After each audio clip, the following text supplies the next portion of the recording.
मुझे ये बताया गया कि ज़कात के हवाले से आपको कुछ गुफ्तगू करनी है, सुनेंगे इंशाअल्लाह ताला। आप जानते हैं कि कलमा पढ़ने के बाद एक मुसलमान पर नौयत के तगय्युर तबद्दुल के साथ में 4 चीजें फर्ज हैं: नमाज, रोजा, ज़कात, हज। इस्लाम की बुनियाद 5 चीजों पे है: कलमा, नमाज, रोजा, ज़कात, हज। अल्लाह के नबी अलैहिस्सलाम फरमाते हैं, मन क़ाला ला इलाहा इल्लल्लाह फ़दख़लल जन्नह, जिसने कलमे तैयबा ला इलाहा इल्लल्लाह मुहम्मदुर रसूलुल्लाह पढ़ लिया वो जन्नत में दाखिल हो गया। लेकिन इसके बाद जो जिम्मेदारी है, पहली जिम्मेदारी नमाज की। नमाज किसी भी हाल में माफ नहीं है। खड़े होके नहीं पढ़ सकते हैं तो बैठ के पढ़िए, बैठ नहीं सकते हैं तो लेट के पढ़िए, इशारे से पढ़िए, पढ़ना है, कोई छुट्टी नहीं जब तक मर न जाओ। नमाज के बाद रोजा का नंबर आता है, या अय्युहल्लज़ीना आमनू कुतिबा अलैकुमुस्सियामु कमा कुतिबा अलल्लज़ीना मिन क़ब्लिकुम लअल्लकुम तत्तक़ून अय्यामम मादूदात। ऐ ईमान वालों, तुम पे रमजान के रोजे फर्ज किए गए हैं जैसे तुमसे पहले नबियों की उम्मतों पे रोजे फर्ज किए गए थे। ये गिनती के चंद दिन है, या 29 या 30। व इन कुंतुम मरीदन औ अला सफरिन फ़इद्दतुम मिन अय्यामिन उखर। अगर तुम में कोई बीमार है, कोई मुसाफिर शरई है रमजान के महीने में, तो अगर वो रोजा नहीं रखता है तो उसमें कोई हर्ज नहीं है, बाद में उन रोजों की कज़ा कर ले।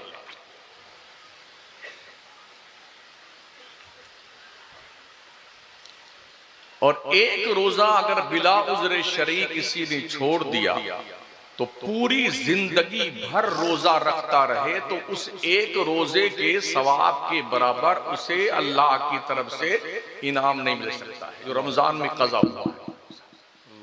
कितने ऐसे लोग हैं जो कम से कम 1.5 कुंटल के हैं मगर मरदूद रोजा नहीं रखते। उनको कहा जाए तो बोले हमारे घर में क्या चावल दाल नहीं है, हम क्यों जाएं भूखे मरने के लिए। जिस रब ने दाल चावल दिया है ना, वो छीनना भी जानता है। सही बात। भीख मांगोगे दुनिया तुम्हें भीख नहीं देगी, इसलिए दायरे में रहा करो, दायरे में, ताकि हिफाजत में रहो। रोजा दरअसल इंसान के जिस्म की ज़कात है। जैसे माल की ज़कात निकालने से माल पाक होता है, ऐसा रोजा रखने से इंसान का जिस्म पाक होता है। जिस किसी शख्स ने एक दिन का रोजा रखा तो उसे जहन्नम से इतनी दूर कर दिया जाएगा जितनी दूर एक कौवा का बच्चे से उड़ना शुरू किया, मैक्सिमम उड़ता रहा, उड़ते उड़ते जितनी दूर जाकर के आखिर उम्र में मरेगा, जहन्नम से उस रोजादार को इतनी दूर कर दिया जाएगा, एक रोजा जिसने रखा। एक और हदीस शरीफ में अल्लाह के नबी अलैहिस्सलाम का फरमान मौजूद है, जितनी मसाफत जमीन से पहले आसमान के बीच में है इतना दूर कर दिया जाएगा रोजादार को जहन्नम से। तो ये रोजा भी हम पर फर्ज किया गया है, लेकिन इसमें कंडीशन ये है कि अगर आप बीमार हैं, कोई औरत बच्चा को दूध पिलाती है और उसे यकीन है कि अगर हम बच्चे को दूध पिलाएंगे रोजा रख करके तो दूध कम हो जाएगा, या बच्चा भूखा प्यासा रहेगा, या बच्चे को तकलीफ पहुंचेगी, और हम भूखे प्यासे रोजा रखेंगे तो हमें भी तकलीफ पहुंचेगी, तो अल्लाह तबारक व तआला और उसके पैगंबर ने उस औरत को मोहलत दी है कि बच्चों को दूध पिलाओ, रोजा न रखो, लेकिन जब ये दिन गुजर जाएं तो जितने रोजे तुमने छोड़े हैं उतने रोजे की क़ज़ा करो। ऐसे ही अगर किसी औरत के पेट में बच्चा है, हमल है, और उसे यकीन है, डॉक्टर ने कह दिया अगर तुमने रोजा रखा तो तुम्हें भी खतरा है, तुम्हारे पेट में परवान चढ़ने वाले बच्चे को भी खतरा है, तो शरीयत का हुक्म यह है कि वो औरत रोजा ना रखे, बल्कि जब बच्चा पैदा हो जाए, अय्याम से फारिग हो, तो रोजे की क़ज़ा कर ले। ये स्पेशली छूट अल्लाह रसूल ने औरतों को अता फरमाई। अब आता है नंबर ज़कात का, जिस ताल्लुक से मुझे आज गुफ्तगू करनी है।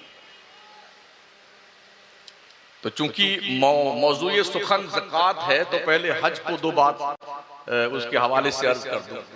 ये 5वां फरीजा है।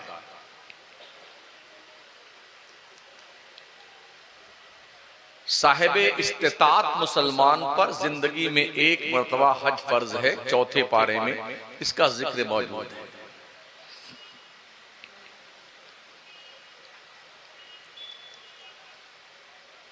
साहिब इस्तिताअत किसे कहते हैं? अपने घर से लेकर के मक्का मदीना जाने तक, जा करके आने तक पूरा खर्चा झेलने बर्दाश्त करने की क्षमता हो, और इस पीरियड में जहां तक 35 दिन के लिए 40 दिन के रोजे हज के लिए गया है, घर वालों के लिए इतना पैसा छोड़ के जाए कि वो भीख न मांगे, खैरियत से जिंदगी गुजार लें, और मिनिमम मामूली थोड़ा मोड़ा धंधा करने का पैसा भी रहे, ऐसे शख्स पर जिंदगी में एक मर्तबा हज करना फर्ज है।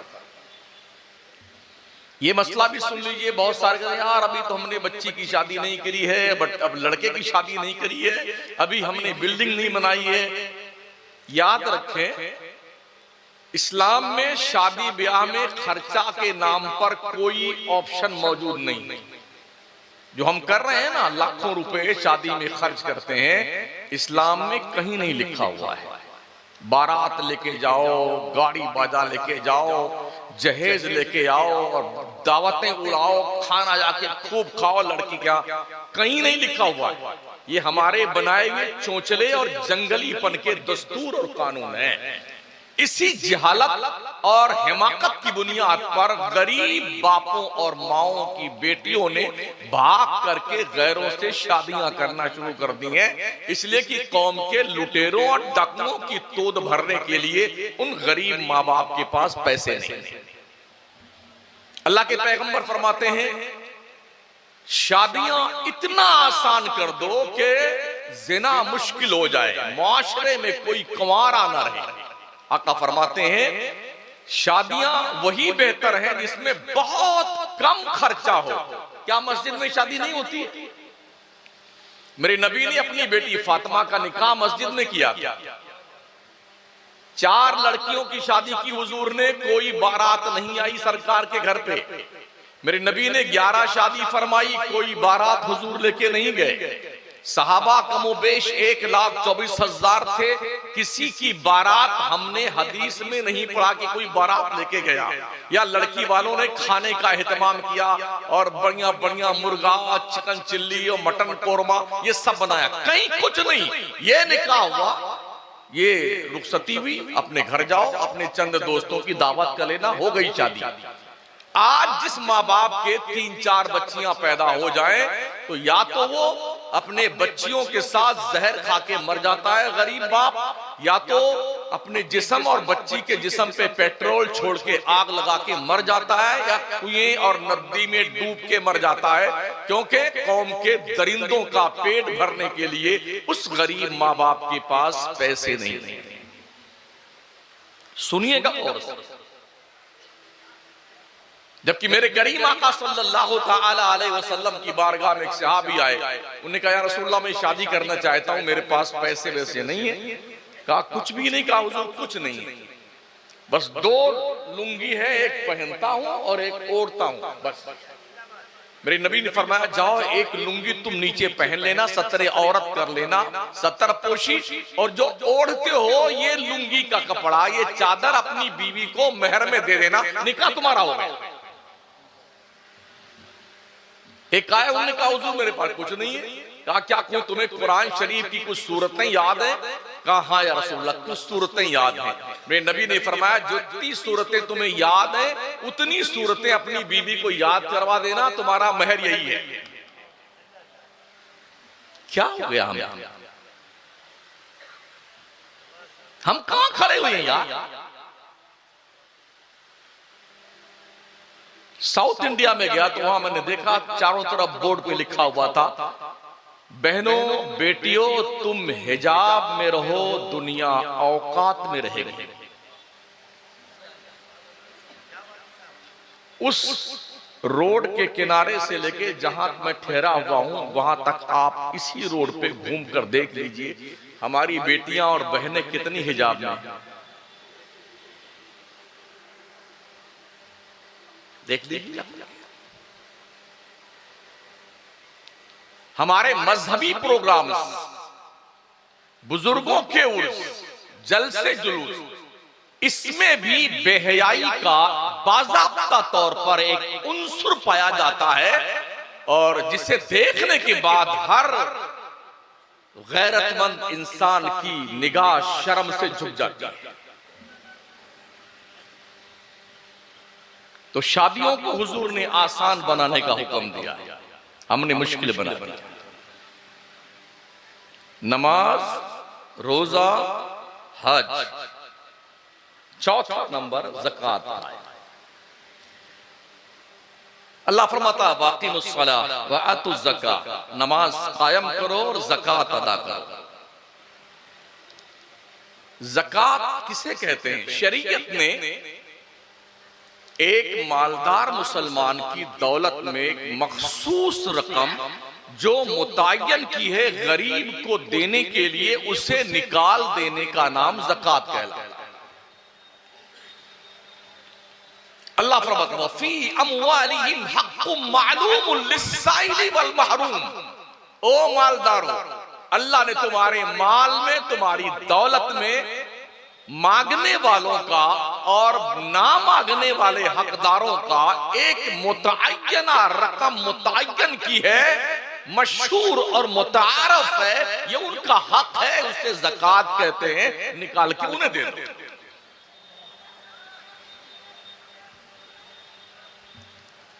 ज़कात एक ऐसा कॉन्सेप्ट है, अगर मुसलमान दुनिया के नक्शे पे बसने वाला,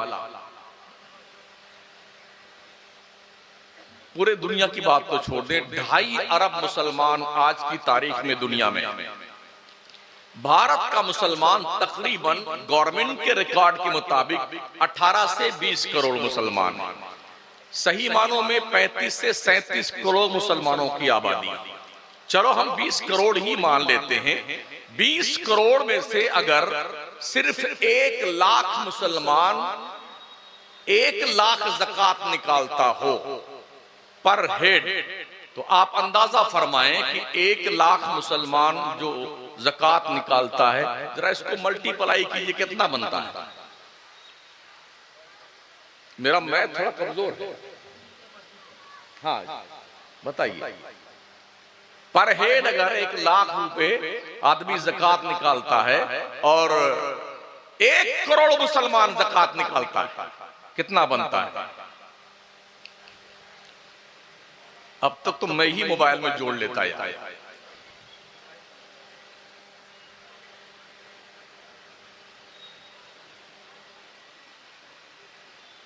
देख रहे हो, यही हमारा पढ़ा लिखा तबका इतना जीनियस है।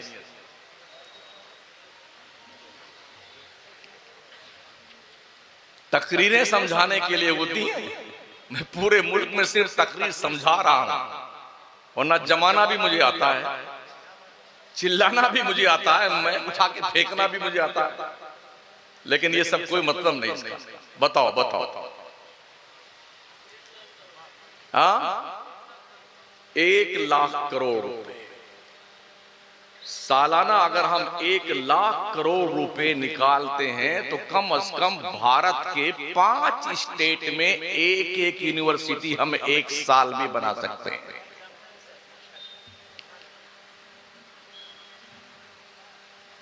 समझ रहे हैं कितना है?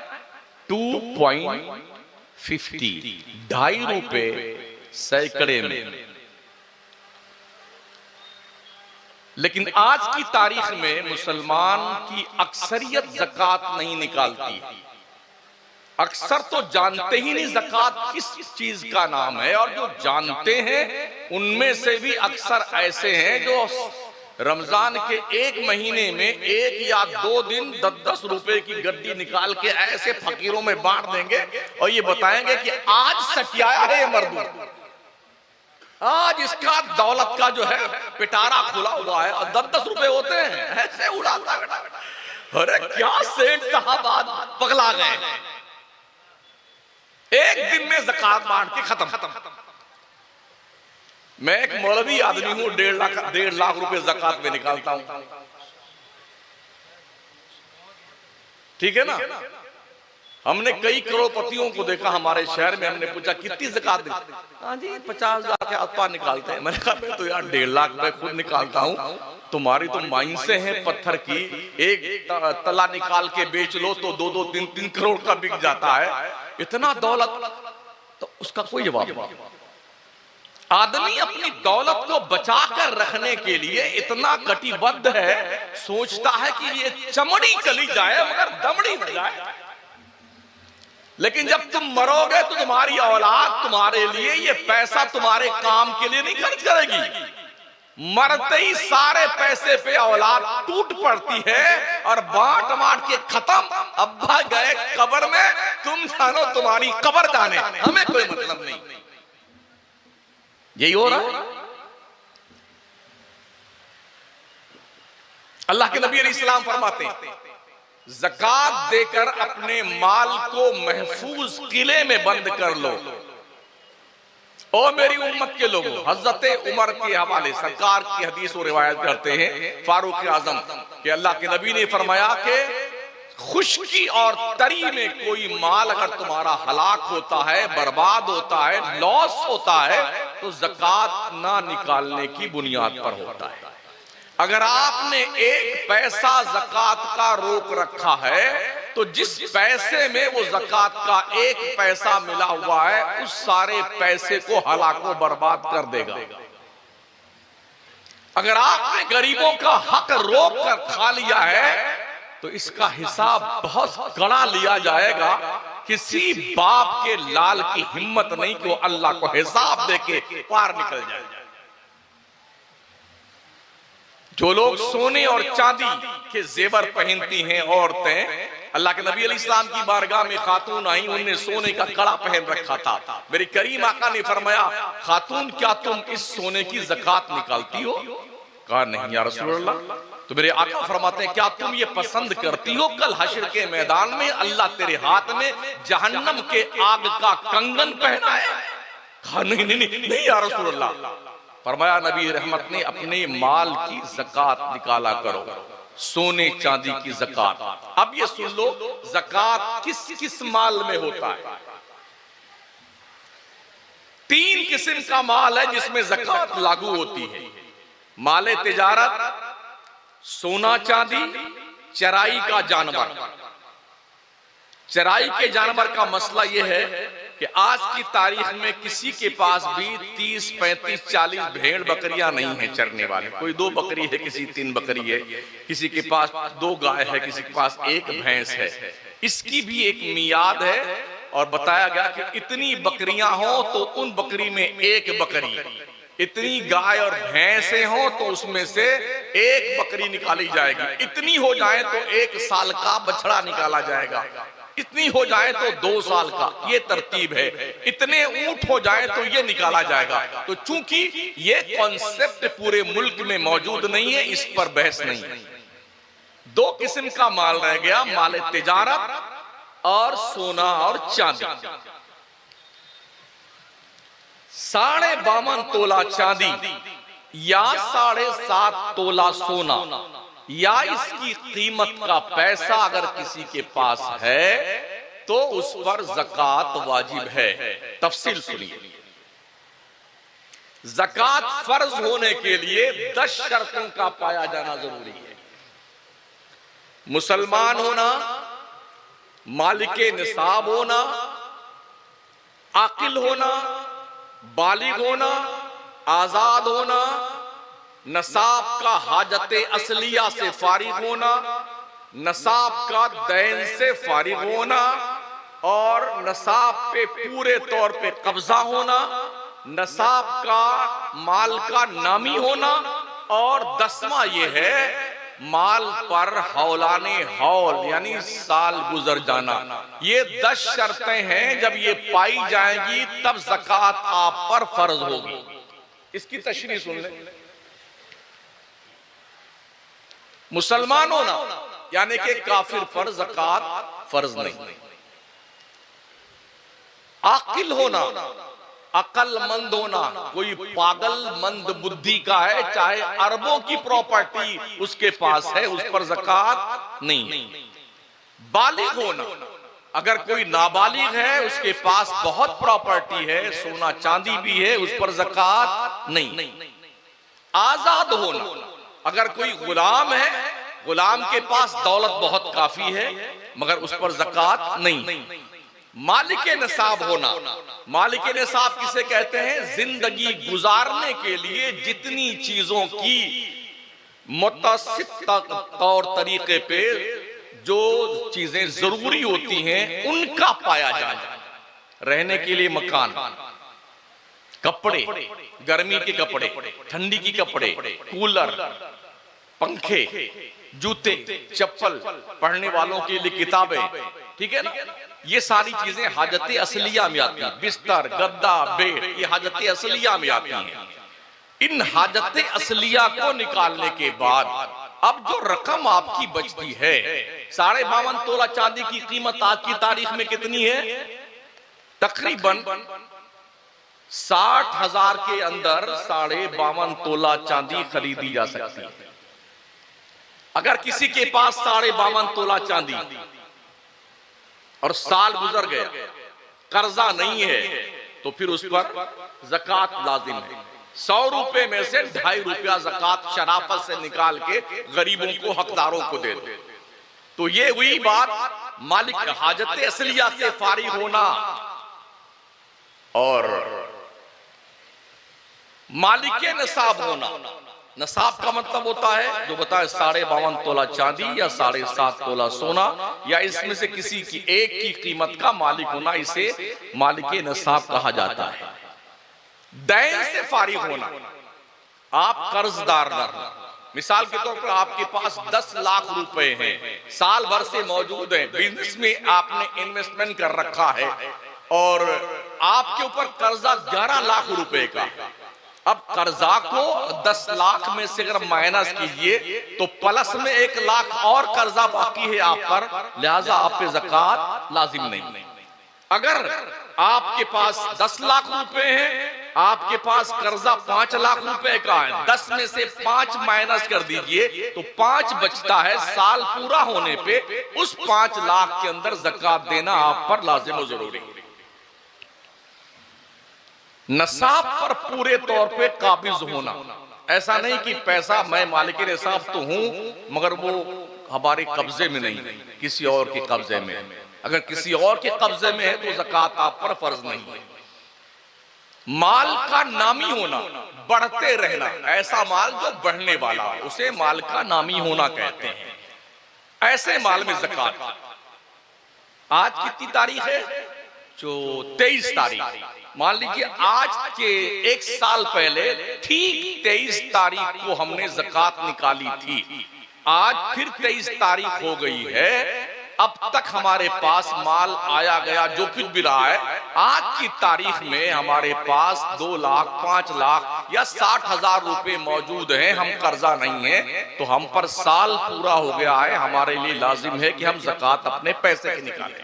इसे कहते हैं साल गुजर जाना, माल पर हौलाने हौल होना।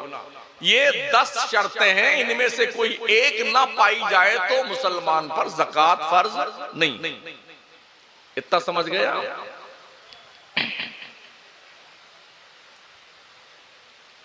इन 10 शर्तों का पाया जाना जरूरी।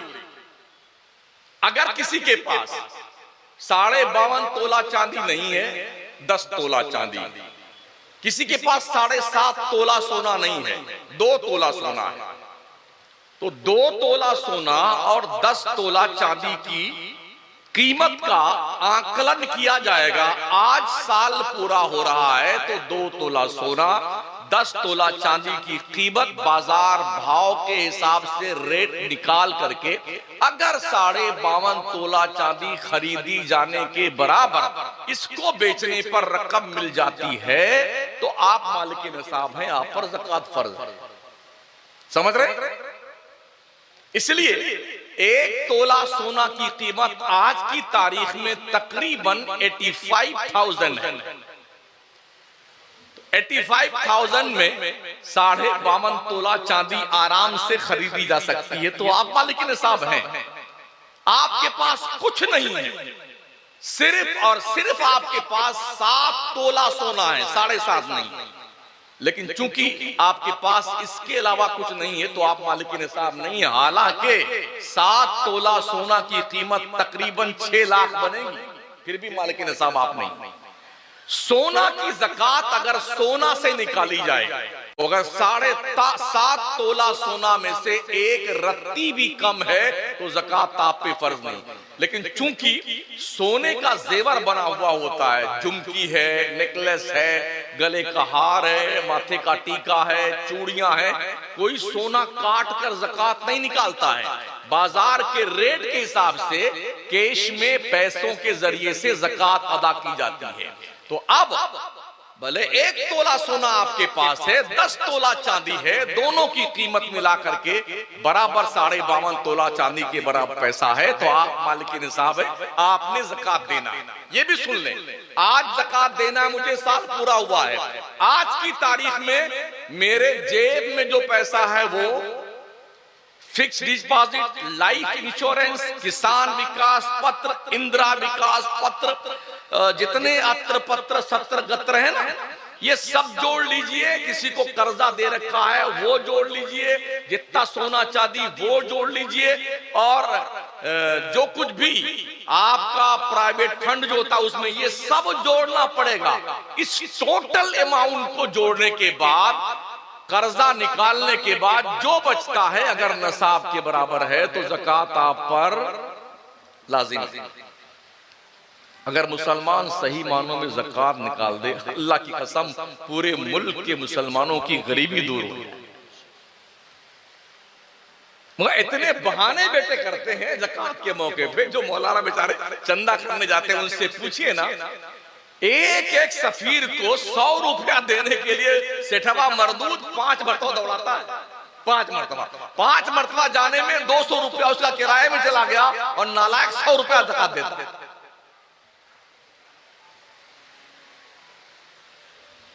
ज़कात की रकम खर्च कहां की जाए ये भी सुन लें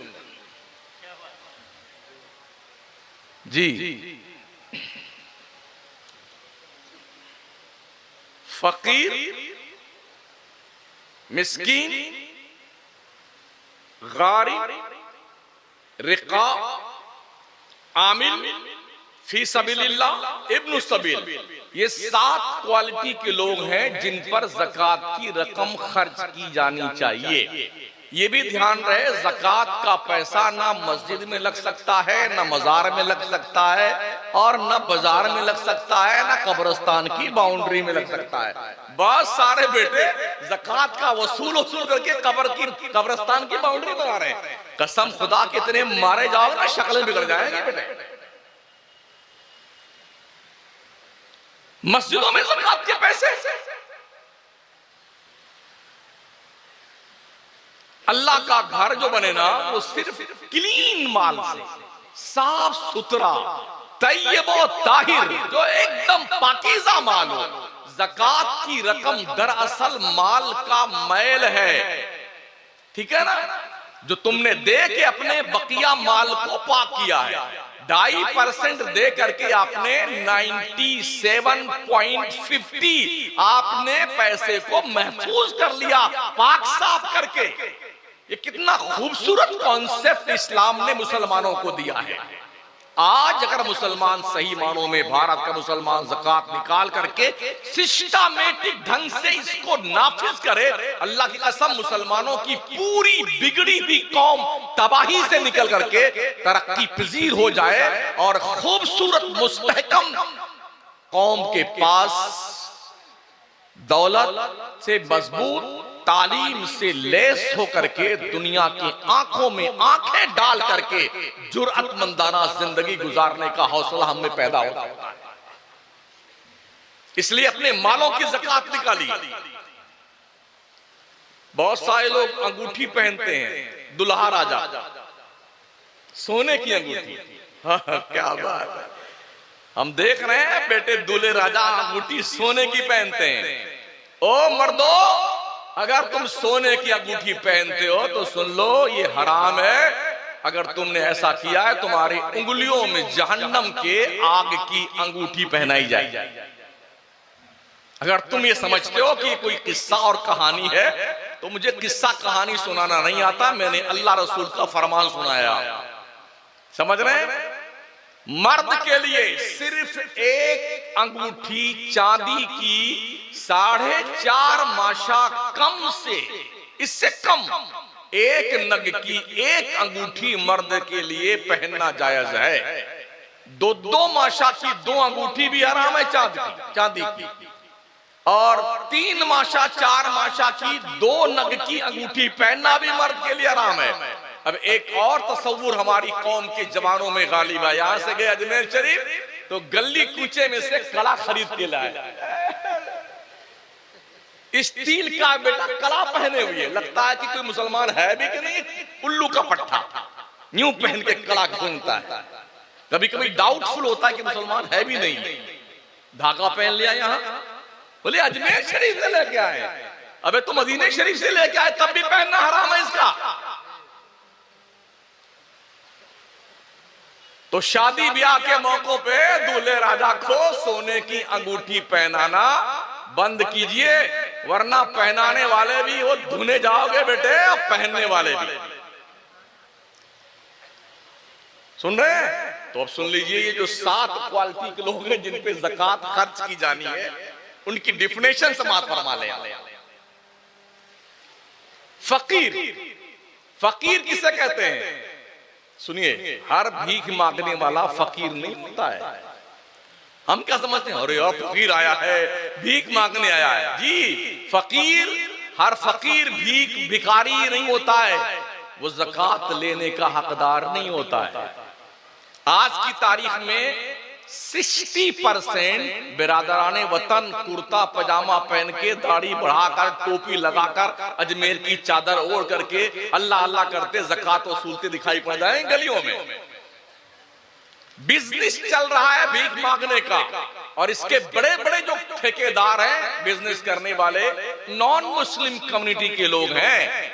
100 50 भिखारियों को साइकिल दे दिया है, ऐसे टांग तोड़ करके बिठा दिया है कि मांगते रहो बेटे, ऐसे हाथ लूला बना दिया, मांगते रहो। मुसलमान जैसे किसी को देखे हाथ उठाओ और जल्दी की नमाज कज़ा ना हो जाए, फट से देता उठा। एक फकीर के गले में बहुत सारे शायर लड़के रहते हैं, अब मांगते नहीं वो। हमारे सोहरा भाई मालूम नाथ पढ़ रहे हैं और दूसरे शोरा नाथ, उन्होंने गले में टैब रिकॉर्ड लटका रखा है, उसी में सोहराब कादरी लड़के हुए हैं, वो अपनी नात पढ़ रहे हैं। उसे क्या पता मरदूद को कि किसने नात पढ़ी और किसके लिए पढ़ी है, वो लटका है गले में ताकि लोगों को पता चल जाए भिखारी आया हुआ है, इसको देना चाहिए। किसी गले में शमसुद्दीन कादरी भी लटके हुए हैं खिताब फरमाते हुए, हाँ, ताकि कौम। अब पहले तो बोलते थे एक आदमी की एक आंख रहती है, एक बंद रहती है, पीछे 2-3 होते हैं ना, वो उसके कंधे पे आता है। तो जो आगे रहता है कि आंख खुली, एक फूटी है एक चल रही है, वो सबको लेके चलता है। अल्लाह देगा देगा दिलाएगा, अल्लाह देगा। कुछ ऐसे झूठे मुने रहते हैं कि आपने मरदूद, फिर चुपके देख लेते कि हाँ कोई देख तो नहीं रहा। इस तरह से जब हम मुंबई मांगते हैं, हमने पूछा यार तुम बिजनेस क्यों नहीं करते हो, तुम्हारे हाथ पैर सलामत हैं। उन्होंने कहा कि क्या मिलेगा। हमने कहा इस गली में कारोबार बहुत ज्यादा होता है, बंबई नंबर 8 में, तो हम दुकान पे तुमको लगवा देते हैं। कहा कितना मिलेगा? तो हमने कहा कम से कम 500 तो कमा ही सकते हो। तो उसने क्या कहा, 2-4 आदमी हमें आप दीजिए, हम 1-1 हजार रुपया उसे देंगे, हम भीख मांग करके दे देंगे। ये काम हम नहीं करेंगे।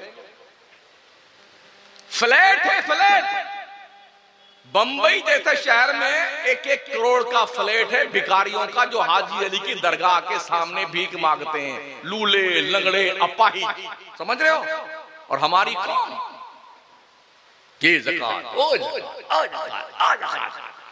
एक बंदे के 3 लड़के, एक डॉक्टर, एक वकील और एक बैंक का मैनेजर, जिन दिनों हम बम्बई में हाजी अली दरगाह में 6 महीने के लिए सैनिटोरियम में बेबी बच्चों के साथ थे, तो देखा वो बंदे आए तीनों, बड़ा अप टू डेट थे बेचारे।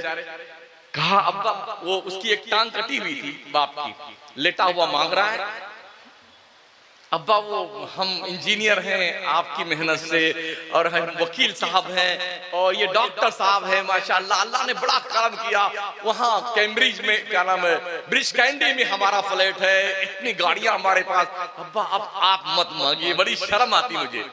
तो जानते हो क्या बुड्ढे ने, चुपचाप चले जा, तुम्हारे से इसी पैसे से मांग करके भीख मांगता, तुमको हमने डॉक्टर वकील और इंजीनियर बनाया, अब यही नहीं मांग।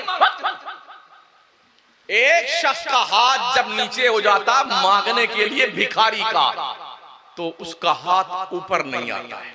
इसलिए मेरे करीम आका ने फरमाया, नीचे वाले हाथ से ऊपर वाला हाथ अच्छा है। ओ लोगों, देने की क्षमता पैदा करो, मांगने और भीख की तरह से सवाली बनने की क्षमता मत पैदा करो अपने अंदर।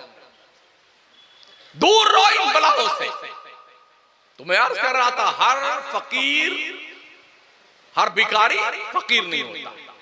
फकीर किसे कहते हैं? जिस पर ज़कात और फितरे की रकम खर्च करने का शरीयत ने हुक्म दिया है।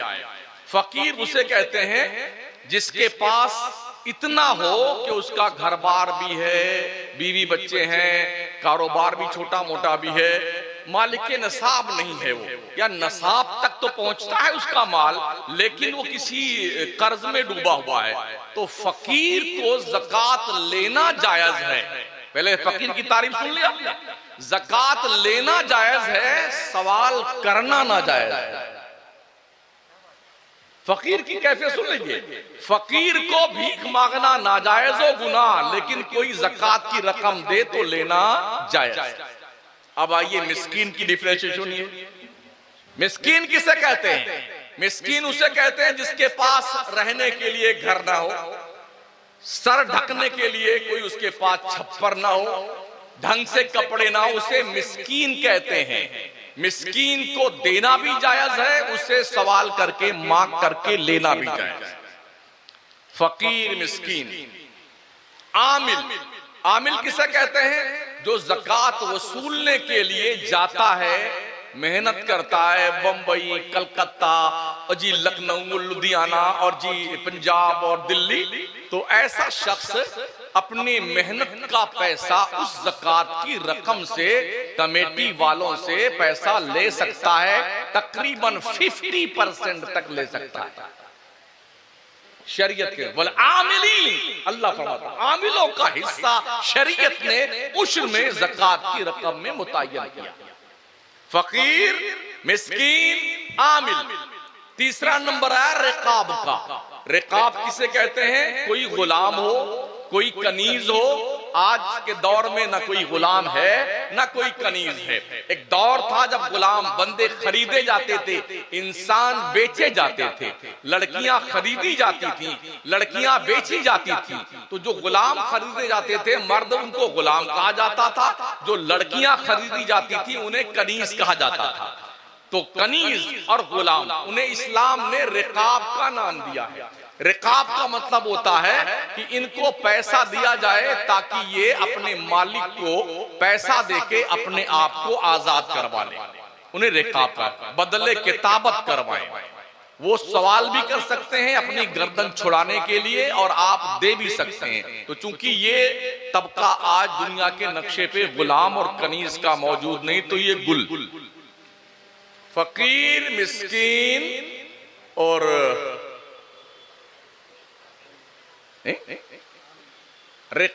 आमिल और रिकाब, और पांचवा नंबर था गारिम का। गारिम का मतलब होता है कर्जदार। कोई शख्स अगर इतना कर्जे में डूबा हुआ है कि बस जिंदगी मुश्किल हो गई है, कर्जा उससे अदा हो नहीं रहा है, तो शरीयत का हुक्म यह है कि उसे पैसा दिया जाए ज़कात फित्रे का। वो मांग भी सकता है ताकि कर्जा अदा कर दे और अपनी गर्दन छुड़ाए। इसे कहते हैं गारिम। फकीर, मिस्कीन, आमिल, रिकाब, गारिम, फी सबीलिल्लाह। छठवां नंबर आता जिस पर ज़कात फित्रे की रकम खर्च की जाए, फी सबीलिल्लाह। फी सबीलिल्लाह का मतलब होता है कि कोई अल्लाह के रास्ते में निकला हुआ है, मैदान जंग में जा रहा है, तो उसको आप ज़कात दे सकते हैं। कोई हज करने जा रहा है, गरीब आदमी है, सवाल करना जायज तो नहीं उसे, लेकिन आप जानते हैं गरीब है तो आप उसे ज़कात की रकम दे सकते हैं। ऐसे ही वो बच्चे जो मदरसे में पढ़ते हैं, मुसलमानों के वो बच्चे जो स्कूल और कॉलेज में पढ़ते हैं, गरीब हैं, उनके पास पैसे नहीं हैं, तो वो पैसे उन बच्चों पे भी खर्च किए जाएं जिन्हें फी सबीलिल्लाह कहा जाता है। अल्लाह के रास्ते में उन्होंने अपने आप को फारिगुल बाल कर रखा है, तो ये छठी किस्म के लोग हुए जिन पे ज़कात की रकम खर्च की जानी चाहिए। सातवीं किस्म के लोग इब्न सबील में आते हैं। फर्ज कीजिए कोई शख्स आपके इधर से गुजर रहा था, उसकी जेब कट गई, अब रहने वाला लखनऊ का है, उसके लखनऊ में 10 बिल्डिंग है, बहुत बड़ा कारोबार है, मगर अब फकीर हो गया वो। पूरी उसके पास जो पैसा वैसा था किसने लूट लिया, अटैची लेके कोई भाग गया। अब उसके पास खाने के लिए पैसे नहीं है, उसके पास जाने के लिए सफर का पूरा खर्च नहीं है, तो वो शख्स उतनी ज़कात की रकम आपके यहाँ आकर लेने का हकदार है किसी भी मुसलमान से, जितने में वो अपने घर पहुंच जाए। ये 7 किस्म के लोग हुए जिन पे ज़कात की रकम खर्च की जा सकती है। आप में से कितने ऐसे लोग हैं जो इसके बारे में जानते हैं? ये तो पता है कि उधर एक मजार है, मलीदा, जलेबी, बुनिया, बर्फी लेके वहां फातिहा करने जाना।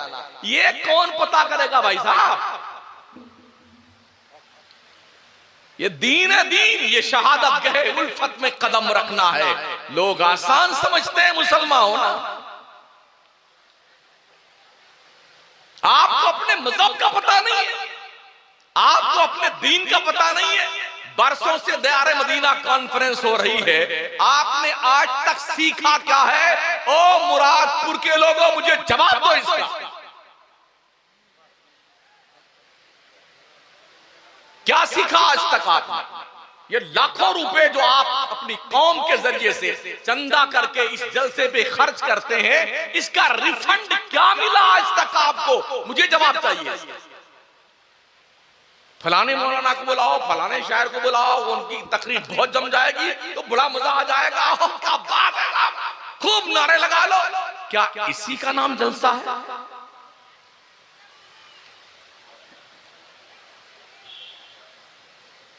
साहबा जब हुजूर की बारगाह में बैठते थे ना दीन सीखने के लिए, उठाइए अहादीस की किताब, सर झुका के ऐसे बैठते, हिलते नहीं थे। यूं लगता था शायद उनके सर पे चिड़िया बैठी हुई है, सर हिलाएंगे तो चिड़िया उड़ जाएगी।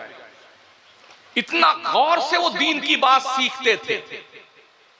आपको एक मसला सीखना नहीं आता है, वाह वाह वाह वाह, जिंदाबाद शमसुद्दीन कादरी, मुर्दाबाद जिंदाबाद, सोहराब कादरी मुर्दाबाद जिंदाबाद, ये करते ना। मुमकिन है आपको थोड़ी बात तीखी लगे, लेकिन मैं आईना हूं, दिखाऊंगा दाग चेहरे के, जिसे बुरा लगे वो सामने से हट जाए। एक डॉक्टर का काम क्या है? अगर मर्ज, किसी मरीज को मर्ज हुआ है, फोड़ा निकल आया है, तो वो कहेगा कि आप इसको फाड़ फूड़ करके और हमारा ऑपरेशन कर दीजिए। ऑपरेशन करने के लिए उसका हाथ पैर पर दबाना पड़ता, बांध लो इसको, हिले नहीं है। अगर डॉक्टर मरीज का चिल्लाना देखे, अगर इसको चीरेंगे फाड़ेंगे तो खूब चिल्लाता मरीज, इतना चिल्लाएगा, गाली भी देगा डॉक्टर को, और हाथ पैर छूट जाए तो लात भी मार देता डॉक्टर, खूब गाली देगा मां बहन की। ये डॉक्टर को पता है ये मरीज मर्ज के शिद्दत की बुनियाद पर ये सारी हरकतें कर रहा है, जब ये ठीक हो जाएगा तब मुझे दुआएं देगा। ऐसे ही एक मुआलिज, एक दीन का तबीब, एक साले फितरत का वाइज, एक खतीब, एक नासे, एक मुबल्लिगे दीन, उसकी जिम्मेदारी है कि कौम किस बुराई के नासूर में मुब्तला है, उस बुराई के नासूर का इलाज चाहे चीर के करना पड़े, चाहे फाड़ के करना पड़े, चाहे काट के करना पड़े। गाली बकती है कौम तो बकती रहे, मैं एक तबीब हूं, मुझे अपनी जर्राही पे भरोसा होना चाहिए। जब इस कौम का मर्ज ठीक होगा तो ये जिंदगी भर दुआ दे। ये दीन है, दीन सीखिए, दीन मजहब को सीखिए। दीन खाने पीने के लिए तशरीफ नहीं लाया है। अल्लाह रोजी तो देता है यार, कीड़े मकोड़ों को देता है, चींटियों को देता है, कुत्ते बिल्ली को देता है। हम तो 6 फीट के हैं, हम अल्लाह हमको रोजी नहीं देगा क्या? आप आइए ना अजमेर शरीफ में, ख्वाजा साहब के आस्थाने पे हजारों मंगते बैठे हुए हैं और लोग जाते हैं, बस होटल वाले 25 खाने वालों का हमारी तरफ से खाना, ये पैसा लीजिए, 25 तुम खिला दिया। अच्छा कमाल ये है, उनके पेट भी इतने तंदूर हैं कुछ वक्तों के, अभी खा के फारिग हुए फिर भूखे हो गए। हमारी लैंग्वेज में क्या कहते, हाथ सूखा फकीर भूखा। इधर खा के फारिग हुआ, हाथ हाथ पूछा खाएगा, हाँ अभी खाएंगे फिर खाएंगे। इस तरह दिन भर खाते रहते हैं। यही सिचुएशन मैंने रमजान के महीने में मुसलमानों को देखी है, पूरी रात खाता है मुसलमान, पूरी रात। दुरूशी पढ़ी, अल्लाहुम्मा सल्ली अला सय्यिदना।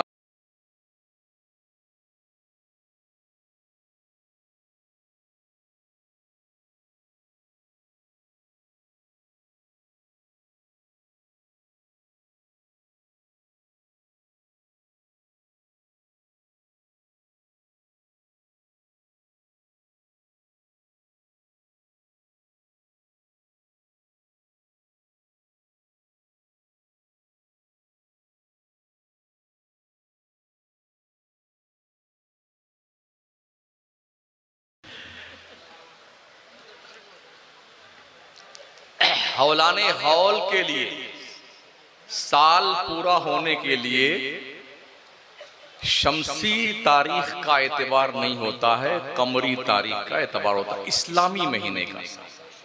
ठीक है ना, इसका ध्यान रखें। तो जरूरी ये है कि हमारी मस्जिदों में जो इमाम रखे जाएं वो थोड़ा पढ़े लिखे रखे जाएं। माफ कीजिएगा, क्योंकि मैं कश्मीर से कन्याकुमारी तक जाता हूं, मेरी कोशिश होती है कि मस्जिद नमाज पढ़ूं।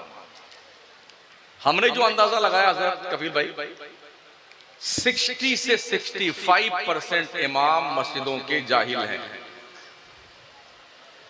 सूरे फातिहा तो छोड़िए, इस्तिआज़ा बसमला पढ़ना नहीं आता, मसले दीनिया का कोई शऊर नहीं। अगर कुछ नमाज में मिस्टेक हो जाए, उसे सही कैसे करना कुछ पता नहीं। तो हफ्ते में एक दिन जुमा का आता है, जो 10 मिनट कौम को दीन की बात ना सही से बता सके, तो हमारी कौम जाहिल न रहेगी तो क्या रहेगी। जलसों का मिजाज ये है कि मैं अभी बहुत खुश्क तकरीर कर रहा था, पौना घंटा जो मैंने तकरीर की ना, बहुत सूखी साकी, इसमें ना तो तेल लगा हुआ था, ना घी का चुपड़ी हुई रोटी थी, कुछ भी नहीं, एकदम सूखी रोटी समझो खिला रहा था मैं, लेकिन काम की थी। वो सूखी रोटी का ही टुकड़ा था जिसे ख्वाजा मोइनुद्दीन चिश्ती के मुंह में इब्राहिम कंदूजी ने डाला था, तो दिल की दुनिया इनकलाब पजीर हो गई। सूखी रोटी का टुकड़ा। वक्त के तनाजुर में आज हमें होश के नाखून लेने की जरूरत है। और जो ये पीरों की उठापटक चल रही ना, वो उसका इलाका, वो उसका इलाका, उसके साथ गए तो अब उस मौलाना को हम नहीं बुलाएंगे। अनाउंसर साहब सैयद अमीन कादरी के जलसे में चले गए तो अब कफील अंबर का बाईकाट, सोहराब कादरी चले गए शमसुद्दीन के जलसे में तो शमसुद्दीन का बाईकाट, सोहराब कादरी का बाईकाट। जो कौम खुद के बाईकाट में लगी हुई हो, वो कब यूनिटी बना सकती है? यूनिटी बनाइए, मुस्तहकम हो, मजबूत हो। बड़ी खतरनाक नजरें दुनिया की तुम्हारी तरफ उठी हुई हैं। ना आपका खाना, ना आपका रहना, ना आपका पहनना दुनिया को देखा नहीं जाता है। बड़ी प्लानिंग के तहत स्पेन और फिलिस्तीन की तारीख भारत में दोहराए जाने का बाज़ाब्ता तौर पर प्लान क्रिएट किया जा चुका है। आप अपने आप को बचा कैसे सकते हैं? दीन पे कायम रहे मजबूती के साथ और अपने आप का दिफा करने के लिए कानूनी चाराजोई के दायरे में रह करके खुद मुस्तहकम बनिए और अपनी नस्लों के तहफ्फुज़ और बका के लिए तन मन धन सबकी बाजी लगा दीजिए। यकीनन वीडियोस तो आपने देखी होंगी ना फिलिस्तीन की। छोटे छोटे बच्चे, अभी एक वीडियो देखी, एक बच्ची कोई शायद 4 साल की होगी, अपने 2 साल की बहन को साथ में लेके, बाप भी शहीद हो गया, माँ भी शहीद हो गई, प्याला लेकर के कोई रोटी बांट रहा था, उसके पास रोटी लेने गई, जालिम यहूदियों ने उस बच्ची को भी शहीद कर दिया बंदूक से गोली मार कर। फिलिस्तीन के बच्चे आज दरख्त के पत्ते खा खा के वक्त गुजार रहे हैं। हमारे दस्तरखान पे टिकिया कबाब भी है, तंदूरी मुर्गी भी है, चिकन चिल्ली भी है, चिकन क्रिस्पी भी है, चावल भी शानदार है, रोटी भी जानदार है, मीठा सामान अलग से मौजूद है। जिंदाबाद जिंदाबाद, ये प्लस पॉइंट और है। पूछिए उन लोगों से जिनके पास खाने के लिए रोटी का टुकड़ा मैसर नहीं है, क्या जुर्म है उन लोगों का? सिर्फ ये कि वो अल्लाह के घर के तहफ्फुज़ और बका के लिए अपने आप को तबाही के दहाने पे खड़ा किए हुए हैं। ऑप्शन है उनके पास में कि वो फिलिस्तीन छोड़ के चले जाएं, मगर घर बर्बाद हो गया है, बिल्डिंगें तबाह हो गई हैं, माँ बाप का साया सर से उठ गया है, मगर कोई बच्चा फिलिस्तीन छोड़कर जाने को तैयार नहीं। या तो मर जाएंगे मस्जिद अक्सा के तहफ्फुज़ के लिए, और या फिर हमारा रब हमारे हाथों में फतेह का झंडा अता फरमाएगा। ये सोच उन मुजाहिदीन की है। आप कहां बैठे हैं?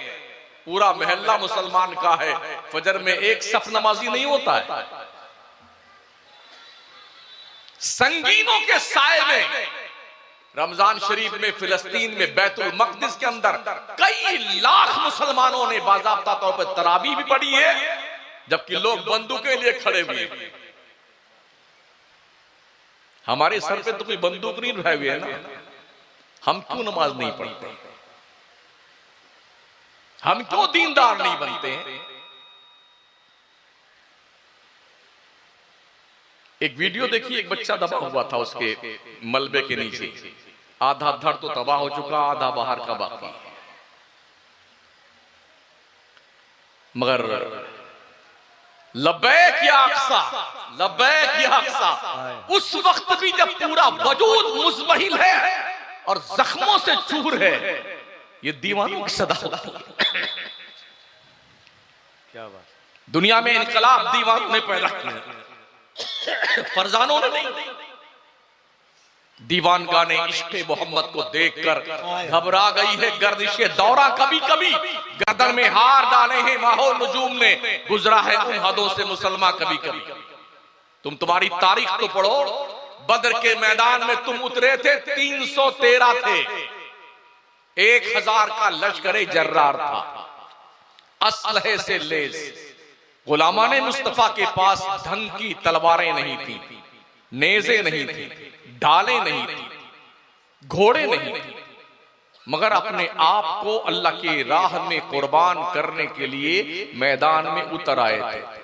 सिर्फ दुआओं से काम नहीं चलता है, बिलाशुबहा दुआएं, अब दुआ मुख्खुल इबादत, दुआएं इबादत का भेजा और मग़ज़ हैं, लेकिन दुआएं मंजिले कारजार में उतर के मांगी जाती। क्या हमारे नबी से ज्यादा किसी की दुआ मकबूल हो सकती थी? मेरे करीम आका अगर दुआ फरमाते तो पूरा मक्का मुसलमान हो जाता, पूरा हिजाज मुसलमान हो जाता, पूरी दुनिया मुसलमान हो जाती।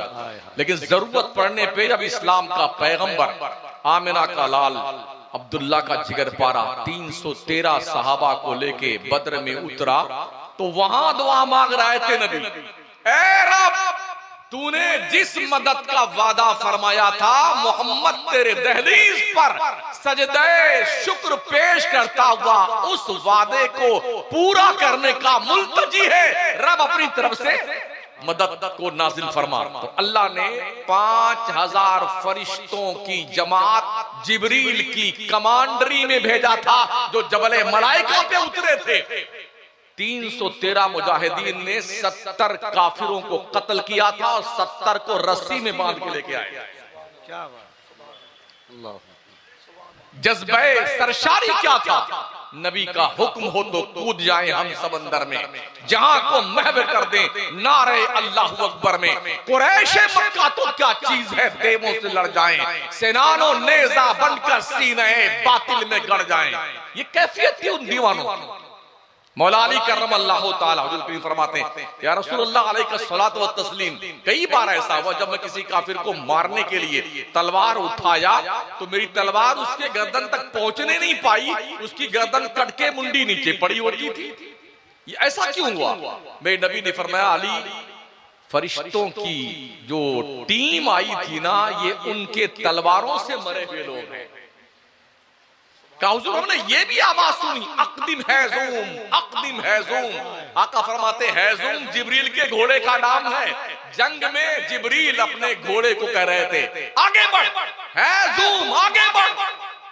ये कैफियत बदर के मैदान में उस वक्त नबी ने दुआ मांगी तो अल्लाह की मदद आई। आज कुछ नहीं करेंगे, सिर्फ दुआ मांगे, अल्लाह इजराइल तबाह हो जाए, या अल्लाह ओ फला, या अल्लाह वो तबाह हो जाए। इससे कुछ नहीं होने वाला। अपने आप को ढंग का सच्चा मुसलमान बनाइए, हुदूद शरीयत की पासदारी करते हुए मैदान अमल में उतरिए, फिर उसके बाद अल्लाह की मदद के मुंतजिर रहिए। अल्लाह की मदद जरूर आएगी।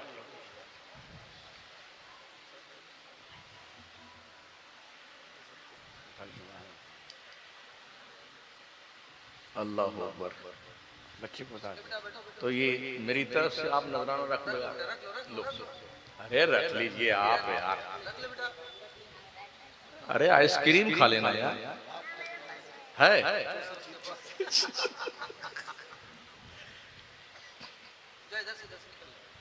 मुझे बड़ी खुशी हुई कि हमारे जो आपके यहाँ इमाम साहब हैं बड़ी मेहनत कर रहे हैं, इनका साथ दीजिए। सुभान अल्लाह। बच्चों को पढ़ने के लिए भेजिए, कम से कम आपका बच्चा दीनदार तो हो जाएगा। क्या बात, नमाजें तो सीख ले, आपकी बच्चियां नमाजें तो सीख ले। और मैं फिर ये अर्ज करूंगा, जो ये रोड पर मुस्लिम बच्चियों का, जवान जवान बच्चियों का सरों का दुपट्टा गायब है, बाल खुले हुए हैं और बिल्कुल इस तरह से घूम रही जैसे इनका कोई पुरसाने हाल नहीं, कोई अब्बा इनके नहीं, इनकी अम्मा भी मर गई हैं, इनके अब्बा भी मर गए। इन्हें हिजाब में लाइए, हिजाब में, वरना मैदान कयामत में ओ बापो तुम्हारी शक्लें जहन्नम के आग में झोंक दी जाएंगी। ये ध्यान रखना। बच्चों की परवरिश करना, खाना खिला देना, पिला देना, अच्छे अच्छे कपड़े पहना देना, सिर्फ यही बाप और माँ की जिम्मेदारी नहीं है। अपने औलादों को दीन सिखाओ, दीन अदब सिखाओ, कनीज़े फातिमा बनाओ बच्चियों को, गुलामे हुसैन बनाओ अपने बच्चों को।